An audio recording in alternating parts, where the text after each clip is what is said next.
여의도 맨션 구독자 여러분 안녕하십니까, 박정호입니다. 오늘도 제가 정말 흥미진진하게 읽은 책이 있어서 책을 화두로 해서 한번 말씀드려볼까 합니다. 바로 뒤에 화면에서 보이는 애플 인 차이나입니다. 중국에 있는 애플, 뭐 이렇게 직역할 수도 있을 것 같은데요. 자, 사실 저희같이 공부하는 걸 직업으로 삼고 있는 사람들은 어쩔 수 없이 정량적인 접근이 굉장히 능수능란해지고 좀 더 그게 먼저 손에 잡히는 방법론입니다. 왜냐하면 결국 뭔가를 알아내고 뭔가 고민했던 것들이 데이터화되는 걸로 축적을 해놔야 그걸로 논문을 쓰든 보고서를 쓰든 누구에게 제출할 때 객관적으로 수치적으로 이렇게 확인이 됐다, 이렇게 얘기를 할 수 있기 때문입니다. 그런데 정말 세상의 모든 것들을 다 정량으로 설명할 수 없다라는 것도 잘 알고는 있습니다. 하지만 직업적인 한계 상황 때문에 정량적인 접근을 많이 하게 되는데요. 그런데 실제는 어떨까? 그리고 이렇게 정량적인 결과가 나오게 된 이면은 어떨까? 이런 것들이 정말 궁금할 때가 많습니다. 그럴 때는 정성적인 면에 대해서 뭔가 벌충을 하고 보완을 해야 되는데, 야, 이번 책은요, 중국이 이렇게 급부상했던 것들에 대한, 중국이 진짜 미국과 패권을 나란히 하고 지금 AI도 같이 겨루고 있고 빅테크 분야에서도 같이 겨루고 있고 이런 엄청난 기술 역량과 기술 혁신을 하는 그 원동력의 이면에 있었던 정성적인 부분을 정말 낱낱이 밝혀낸 책이 바로 애플 인 차이나가 아닌가, 이런 생각이 듭니다. 사실 정량적으로 보면 중국이 급성장했네요. 특히 어떤 파트에서 많이 성장했네요. 예산이 글로 많이 투여됐고 인력 투여도 거기에 많이 됐고 그것 때문에 그쪽 관련한 특허가 많이 나왔고, 이런 것들은 정량적으로 저희도 압니다. 그리고 정부의 정책 기조에 어떤 것들이 힘이 실려서 어떤 것이 법안화됐고 그것 때문에 어디에서 뭘 하고 있는 건지, 이런 것도 어떻게 보면 반은 정량적인 부분입니다. 그래서 이런 것들은 저희가 잘 정리해서 여의도 맨션에서 소개도 시켜드리고 타 방송에 나갈 때도 제가 많이 말씀을 드리는데요. 그런데 그 뒤에서 다들 조직 생활 해보시고 회사 생활 해보셔서 아시지 않습니까? 회사에서 뭔가를 하겠다라고 결정이 나면 그거는 여러 과정의 타협의 산물이기도 하고 합리성의 결과물이라기보다는 때로는 돌출적이고 또는 감성적이고 감정적인 결과가 일부 섞이기도 한, 아니면 여러 시행착오 끝에 어쩔 수 없이 선택했던 선택지인 경우도 많이 있습니다. 그래서 정성적인 거를 꼭 살펴봐야 정확한 맥락을 알 수가 있습니다. 자, 그런데 이런 것들을 간간히 해주는 금쪽 같은 책들이 있습니다. 이번에 애플 인 차이나가 그런 책이었습니다. 이 책의 저자는요, 저처럼 공부하는 걸 직업으로 하기보다는요, 말 그대로 언론인입니다. 저널리스트예요. 그런데 저널리스트답게 역시 취재를 하고 또 뭐랄까요, 답사를 가고 그 다음에 인터뷰를 할 수 있는 그런 직업적인 소명을 갖고 그런 활동을 열심히 할 수가 있겠죠. 그런데 이 저자는요, 어떻게 보면 애플이 중국의 성장에 정말 어떤 영향을 미쳐왔는지 이 하나의 질문에 대해서 제대로 파악하기 위해서 애플의 전현직 직원 200여 명을 아주 심층 취재, 인터뷰를 했고요. 뿐만 아니라 각종 사료적인 것들 또 모아가지고 정리하고, 그 다음에 실제 본인이 인터뷰한 게 아니라 그 당시 상황을 고증한다라고 해야 될까요? 이런 것들을 확인할 수 있는 것들은 전부 고스란히 넣어서, 지금의 중국은요, 지금의 중국의 위상은요, 이거 애플이 만들어준 겁니다 라고 정말 저자로서 단언하고, 그리고 이게 결론입니다 라고 주장하는 그런 책을 만들어냈습니다. 자, 좀 설명을 드려야 될 것 같은데요. 사실 지금 이 애플과 중국, 이 두 가지를 결부시킨 이 결과물을 우리가 이해해야 될 시점은 지금 또다시 새로운 어떤 시장이 열리고 있는 AI, 휴머노이드 로봇, 그 다음에 자율주행, 이런 분야에서 미국과 중국이 이 시장에서 선두에 나서고자 또 뭔가 큰 교두보를 마련하고자 진짜 치열한 전쟁 아닌 전쟁을 벌이고 있습니다.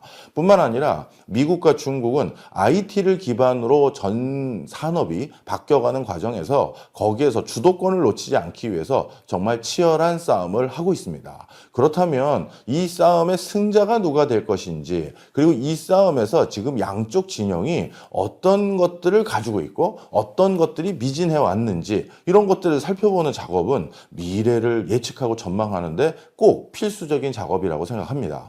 그래서 우리가 과거를 통해서 미래를 진단하기 위한 작업들을 많이 하는데 바로 이런 시의성 또한 애플인 차이나를 통해서 제가 많이 얻을 수 있는데요. 결론부터 말씀드리겠습니다. 애플이 중국에게 최첨단 물건을 만드는 방법, 그리고 최첨단 물건을 어떻게 고심해서 우리가 없었던 물건을 새로 런칭하게 되는 것인지, 그런 것들을 구상하고 아이디어를 구체화하는지, 이런 것들을 엿볼 수 있는 기회, 그 다음에 글로벌 스탠다드에 맞는 품질 관리라는 거, 그리고 국제적으로 뭔가 의미 있는 수준으로 제품을 만들어서 팔기 위해서는 적어도 어느 정도 수준으로 우리가 눈높이를 맞춰야 되는지에 대한 것들, 이런 것들을 전부 아이폰을 만드는 과정에서 중국인들이 체득하고 체험하고 경험했다. 이게 진짜 결론입니다. 설명을 좀 드릴게요. 교수님, 저자가 너무 과하게 결론 내린 거 아닙니까? 이렇게 생각하실 수 있는데요. 이 저자가 그동안 애플이 중국에 얼마나 투자를 해왔는지에 대해서 조사를 해봤습니다. 그런데 저도 수치가 믿어지지 않을 정도인데요. 2016년부터 2021년, 애플이 초기 투자한 거 빼고 가장 최근에 해당될 수 있는 2016년부터 2021년 요 사이 기간 동안, 요 5년 동안 애플이 중국에 투자한 금액이 마샬 플랜 당시 투자했던 금액의 2배가 넘습니다. 야, 이거 진짜 실로 어마어마하죠. 이 정도의 자금이 중국에 들어가서 시설 투자도 해주고 같이 물건을 만드는데 고심할 수 있는 기회도 제공해주고, 그 다음에 실제 물건을 만드는 과정에서 돌출되는 변수들과 예상치 못한 문제점들이 확인되거든요. 그렇다면 그런 것들을 다시 수정 보완하기 위한 현장에서의 대응력, 현장에서의 어떤 회의, 이런 것들이 필요한데, 이런 것들은 같이 회의선상에 앉아 있다는 것만으로도 상당히 많은 학습 효과를 거둘 수 있는 게 사실입니다. 바로 그래서 애플이 지금 중국을 만든, 어떻게 보면 초석이 됐다는 겁니다. 그런데요, 제가 이 책의 인터뷰 내용을, 인터뷰라는 게 또 그렇지 않습니까? 도대체 누굴 만나서 인터뷰를 했느냐에 따라서 세상을 전혀 다르게 볼 수가 있어요. 예를 들어서 우리나라에서 최근 2, 3년 동안 전개됐던 흐름에 대해서 어느 쪽의 시각을 가진 사람을 만나서 인터뷰를 하느냐에 따라서 정말 정반대의 견해를 우리가 책으로 접하게 될 수도 있습니다. 그러면 오히려 더 큰 왜곡 아닌 왜곡이 발생할 수 있겠죠. 그런데 이건 소소한 얘기입니다만, 이 책의 저자를 강하게 신뢰할 수밖에 없었던 이유가 하나 있는데요. 처음에 애플이 아이맥이라고 하는 애플의 옛날 데스크탑 형태의 컴퓨터를 만들었을 때, 그걸 만들기 위해서 처음에 애플이 외주를 줄 생각을 처음에 하진 않았다고 합니다. 스티브 잡스 같은 경우는 내가 구상하고 내가 머릿속에 생각했던 이런 거를 외국에서 어떻게 만드냐, 그리고 다른 회사에 외주를 준다고 걔네들이 이걸 만들어 올 수가 없다, 내가 생각하는 이 정도 퀄리티가 안 나올 거다 해서 직접 제조 공장을 꾸려서 운영을 해 왔었습니다. 그런데 이게 이제 애플이 한동안 스티브 잡스도 자기 회사에서 자기가 쫓겨나고, 그리고 돌아왔었을 때는 사실 애플의 위기일 때 돌아오지 않았습니까? 그런 상황에서 이 공장들을 꾸려나가고 자체적으로 거기에서 생산을 한다라는 건 자금적으로도 쉽지 않은 상황이 돼버린 상황에 스티브 잡스가 애플에 돌아왔습니다. 그러다 보니 어쩔 수 없이, 본인 기질은 아니지만 어쩔 수 없이 지금 상황이 이러니 이걸 외주를 줘서 만들어 보자 해서 외주를 찾게 된 것입니다. 그래서 미국에서 만들 것을 외주를 찾기 시작했는데, 당연히 미국인들이 처음에 제조 강국으로 생각하는 나라는 당연히 어디였겠습니까? 일본이죠. 그래서 일본을 찾아가서 외주를 줘서 위탁 생산을 하는 걸 부탁하려고 했고, 특히 이 책에선 오사카라고 그냥 언급을 합니다. 왜? 대표적으로 오사카가 일본의 제조 거점 도시이자 이런 IT와 관련된 것들을 서포트할 수 있는 산업 인프라가 많기 때문에 오사카에서 만드는 거 스티브 잡스가 별로 처음에는 좋아하지 않았다는 거예요. 그런데 내부에서, 미국 내에서 생산하기가 어려우니 오사카 문도 두들기고 이렇게 해서 일부 생산을 하려는 트라이를 하는데, 역시 일본의 문제는 높은 인건비죠. 그래서 그 인건비와 그런 것들을 감당하면서 생산하는 건 쉽지 않은 상황이 됐고, 그래서 다시 그 다음 찾아갔던 게 의외로 어느 나라냐? 바로 우리나라입니다. 한국입니다. 더 정확하고 구체적으로 표현하자면 한국의 LG전자입니다. 자, 왜 그러냐면요. 그 전에도 우리 아이맥을 만들었을 때, 이 맥의 컴퓨터를 만들었을 때 CRT라고 하죠. 그 당시 모니터입니다. 이 CRT 모니터는 LG 걸 갖다 썼습니다. 그런데 예전 맥북 생각해 보세요. 데스크탑 형태의. 우리가 이게 쉽게 얘기해서 모니터에 그냥 컴퓨터를 붙여놓은 거 아닙니까? 그게 기본적인 형태잖아요. 단순하게 표현하면. 그러다 보니까 어떻게 보면 LG의 문을 두들기는 게 자연스러운 수순일 수도 있는 거죠. LG의 CRT 모니터를 사용했고 일부 부품도 LG 걸 사용하고 있었는데 이걸 합쳐서 그냥 네가 통으로 만들어줄 수 있니? 이렇게 얘기할 수 있는 가장 최적의 파트너를 LG로 생각할 수 있는 여지가 있었던 겁니다. 그리고 또 하나가 더 있었습니다. LG 입장에서도요, 이 당시 애플을 찾아가서 우리가 위탁 생산을 해봐 드리겠습니다. 우리가 애플의 데스크탑을 위탁 생산하는 지금으로 따지면 팍스콘 역할을 해주겠다라고 찾아갔던 이유가 이 시점이 우리나라 IMF 외환위기 언저리입니다. 그러다 보니 LG뿐만 아니라 우리나라를 대표하는 기업들 모두 추가적인 생존을 걱정해야 될 시점에서 LG 정도 되는 회사가 자체 브랜드 만들기도 바쁠 텐데 무슨 애플의 데스크탑을 만들어주냐 이렇게 생각할 게 아니라 뭐래도 해야 되는 시점이죠. 자, 그래서 LG와 그 다음에 애플이 이렇게 공동의 프로젝트인 맥의 데스크탑 버전, 옛날 버전, 그걸 만드는 작업을 같이 했던 내용들이 이 책에 고스란히 언급이 됩니다. 그런데 저도 해외 외서들 가끔 국내 번역 출간됐던 책들을 많이 보는데요. 그 과정에서 책의 신뢰도, 책에서 적어졌던 내용의 신뢰도가 확 훼손될 때가 언제냐 하면 바로 중간중간 한국의 사례를 기술할 때입니다. 보면요. 야, 이걸 우리나라 상황을 분석했다고 이렇게 쓴 거야? 야, 그럼 이 책의 저자는 앞에서 언급했던 네덜란드 사례, 벨기에 사례, 그 다음에 호주의 사례, 이것도 다 이 수준으로 언급된 거였어? 이렇게 생각을 하게 만들 정도로 우리나라 사정을 전혀 모르고 쓰거나 아니면 우리나라 사정에 대해서 잘못 이해하고 있는 대목들이 너무나도 많습니다. 특히 영미권의 많은 저자들 또는 많은 학자들이 사실 한국이 영순위 관심사가 아니거든요. 일본이나 중국이나 아시아에서는 인도나 또 중동 국가들, 에너지 강국들 이 정도가 관심의 대상이지 사실 한국이 크게 관심의 대상으로 올라온 지도 아직 얼마 안 됐고 또 올라왔다고 말할 수 있는지도 약간 퀘스천 마크가 있어요. 자, 그런 과정에서 우리 한국에 대한 내용을 뭘로 기술했나 딱 봤더니 정부에서 발표했던 보도자료 중심으로 한국에서는 가장 성공한 도시 모델 중에 하나가 세종시와 송도다 막 이런 식으로 써 있으면 이거 우리나라에서도 아직까지 갑론을박이 많은데 근데 그걸 성공이라고 표시했던 대표적인 문구들을 뭘로 보고 이렇게 성공으로 묘사했나 그 문구를 보면 우리가 알 수가 있잖아요. 국가에서 제공했던 보도자료들을 많이 참고한 것 같더라고요.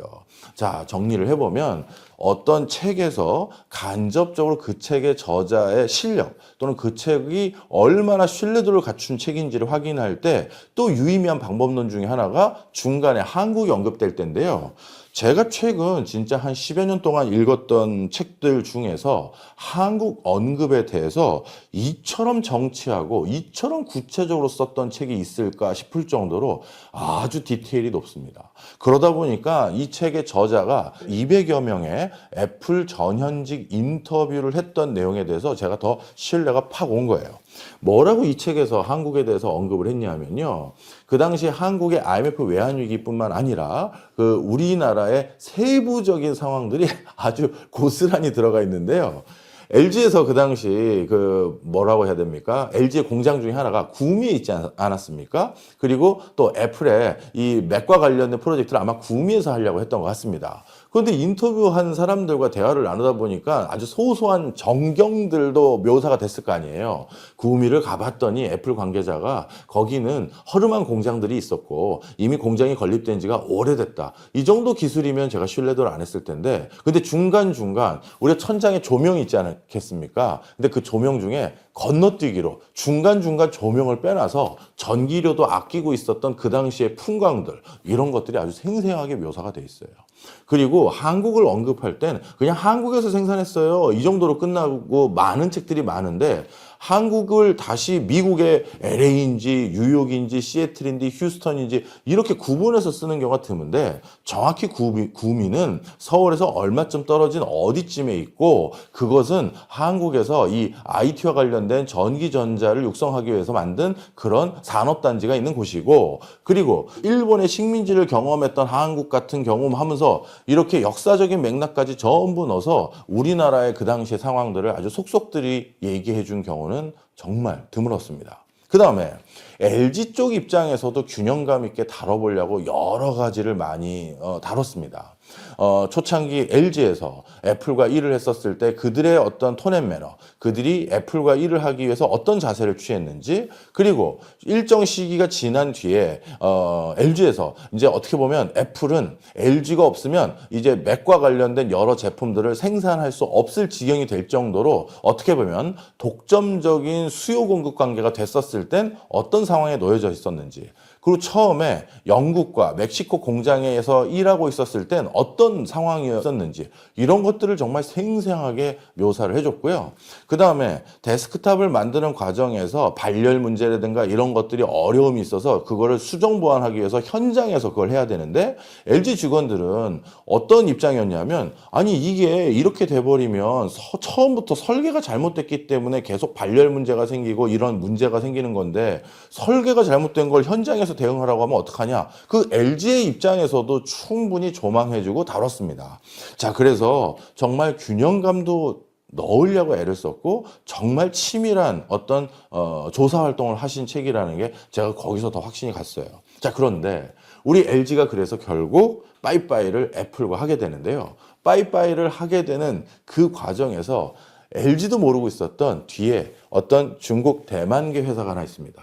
그 회사의 CEO는 애플에 전화해서 당신들이 어렵다고 하는 것들 내가 다 해결해 줄 수 있고, LG가 지금 생산에 차질을 빚고 있고 생산 일정이 자꾸 늦어지는 이런 여러 가지 문제에 대해서 나는 다 해결해 줄 수 있다라는 얘기를 하면서 다가왔던 파트너, 결국 그 파트너에게 애플은 LG가 아닌 그 파트너와 더 전략적으로 큰 손을 잡게 됩니다. 그게 바로 폭스콘입니다.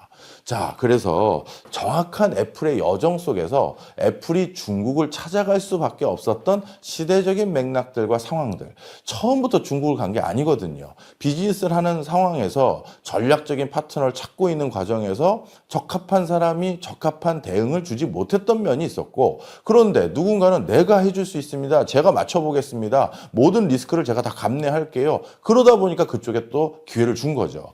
처음에 일본이 아니라 LG에 기회를 줬던 이유도 아직 시제품 상황이거나 여러 가지 트라이 앤 에러를 계속하면서 제품을 완성도 있게 만들어야 될 상황에 놓여져 있었던 애플 입장에서 금형 작업이라든가 계속 수정 보완하는 모든 코스트를 LG가 다 부담하겠다고 해서, 그래서 야, 이 정도면 우리가 개발 비용에서 상당 부분을 뺄 수 있겠는데 이 LG라는 회사가 다 떠안아 주겠대 라고 해서 LG에 맡긴 거다라는 대목도 여기 나옵니다.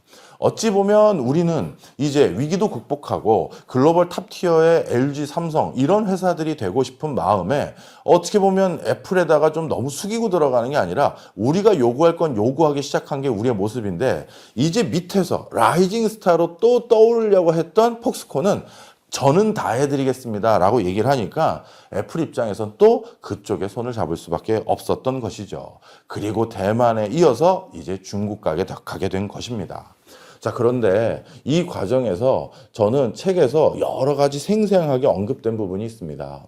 처음에 그 설계가 잘못됐었을 때 이 애플이 추구하는 가치관은 뭐고, 그리고 생산을 담당했던 회사들이 입장들은 뭐였고, 그렇지만 이런 것들이 결국 글로벌 탑티어에 누구도 보지 못했던 제품들이 나왔을 때 어떤 흐름으로 이어지게 됐는지, 이런 것들을 보면서 정말 많은 성찰과 학습, 그리고 미국이라는 큰 시장에서 먹히려면 이 정도는 우리가 고민해야 되는구나라는 걸 저절로 알게 됐을 거다라는 생각이 이 책에 많이 들더라고요. 그리고 이 책 세부적으로 중국에게 결국 어떤 게 알려지게 됐고 또 중국인들이 그 애플을 만들었던 경험으로 지금 많은 것들을 할 수 있게 됐는지가 아주 소상히 언급이 되어 있습니다.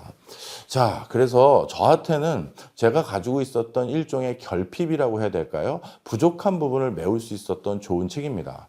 어떻게 보면 머릿속에서 이제 산업과 관련된 드라마 한 편을 보는 것처럼 아주 생생하게, 뭐 저널리스트니까 글이야 뭐 워낙 수월하게 잘 쓰시죠. 그렇게 아주 쉽게 그려지도록 쓰셨기 때문에 제가 이 책에 뭐 아까 우리나라에서 제일 관심 있을 법한 애플 거를 LG가 만들고 있었었다고?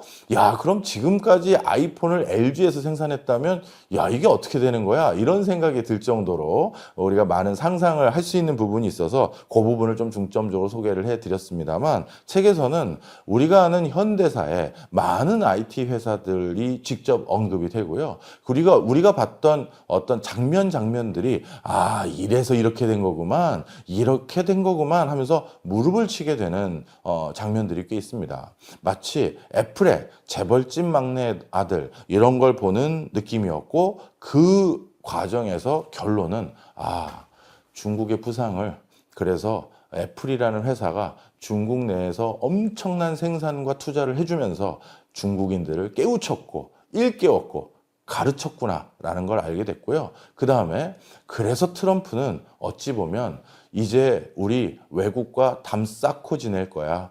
외국에 있는 모든 생산 공장들 다 미국으로 오고 우리 외국 물건도 잘 안 사고 미국 우선주의로 우리 미국 내 시장만 바라보면서 미국 내에서 우린 따로 갈 거야에 가까울 정도의 많은 어떤 정책들, 그리고 최근에는 해외에 있는 전문직 사람들도 미국에 들어와서 일하려면 비자를 기존 가격에 비해서 100배인가요? 뭐 그렇게 올린 걸로 기억하는데, 그런 식으로 높게 부과하는 게 이게 과연 미국의 경제적 이득에 부합이 되는 행위일까라고 생각했었을 때, 물론 저는 아직도 부합되는 행위가 아니라고 생각은 합니다만, 그런데 이 책을 읽어보니 그들 입장에서는 또 왜 그런 결정을 할 수밖에 없었는지를, 결국 지금 중국을 키운 것도 우리 미국계 기업들이었구나, 이런 생각이 그 근저에 반로에 있었다라는 걸 이 책을 통해서 좀 많이 또 배웠던 것 같습니다. 자, 오늘 뭐 여러분들께도 아주 흥미진진한 책 하나 읽어봤고, 그리고 중국이라는 나라를 어떻게 바라보면 좋을지에 대해서도 힌트가 되는 얘기 드렸는데요. 하여튼 시간 되시면 꼭 챙겨서 읽어보시면 아마 올가을 풍성한 기회가 되시지 않을까 생각이 듭니다.